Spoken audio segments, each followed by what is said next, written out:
Now,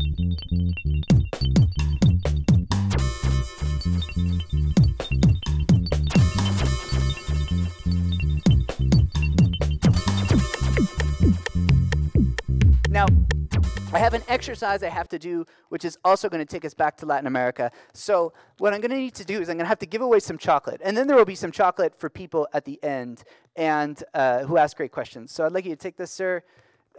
If you could take this. Do you like chocolate? Okay. So what I'd like to do, before you look at it or think about it, I'd like you to tell, if we were in a transaction, how much would you pay for the piece of chocolate that I just put in your hand? 0. 0? Okay. Not much. Not much? Give me a cent. Like 50 cents. 50 cents. Okay. You? Yeah, 50 cents. 50 cents? I like chocolate. $2. $2. All right.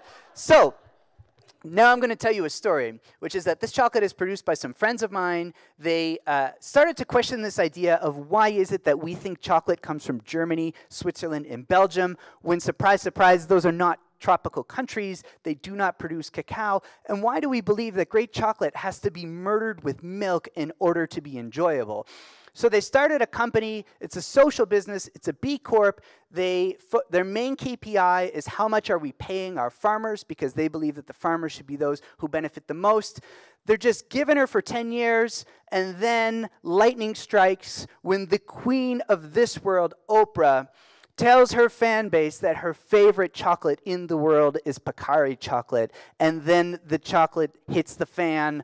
Their company blows up. Michelle Obama says that it's her favorite chocolate, and they've just been growing exponentially since then. This is a true story.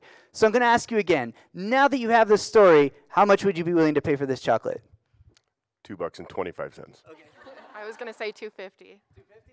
Well, Oprah says like $100. Yeah, it's Oprah. $5. $5. All right, there you go. So what I'm describing to you is something that happens every day in Latin America. And the first time it happens to you, this experience, it scares the bejesus out of you. And then the next time it happens, you are absolutely indifferent to it. So you're on a public bus, and these dudes will get on the bus, and they will walk up and down the aisles, and they will put a piece of chocolate or candy in your hand, and they will tell a story. And these guys are often kind of scary. Maybe they have tattoos on their faces. Maybe they look like they've had some past gang affiliation. It's okay to be scared in this moment. And they will tell a story which is something to the effect of, I used to rob and steal people exactly like you. Now I am trying to live a virtuous life. Anything you can pay for this chocolate will help me continue on my path.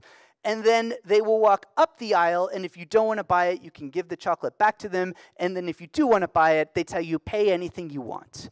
And what is brilliant about this strategy is that even if you heard it a million times, it always works. Once they tell you the story, as I did right here, what they're willing to pay, what you're willing to pay increases a lot. But the key moment is that before you even said yes, they've put the chocolate in your hand, and your resistance drops immediately. When you see them, you're like, I'm not taking anything these guys are going to put in my hand. They get the chocolate in your hand, and you're like, I'm going to buy this piece of chocolate. So when we build marketing strategies, we always ask ourselves, what is the moment when we're putting the chocolate in the person's hand? What is that moment that will push them beyond the edge of resistance so that they will be willing to buy from us?